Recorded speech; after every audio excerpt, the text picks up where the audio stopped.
شهر رمضان الذي أنزل فيه القرآن هدى للناس وبينات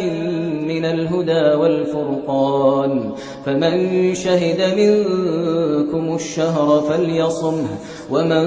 كان مريضا أو على سفر فعدة من أيام أخر يريد الله بكم اليسر ولا يريد بكم العسر ولتكملوا العدة ولتكبروا الله على ما هداكم ولعلكم تشكرون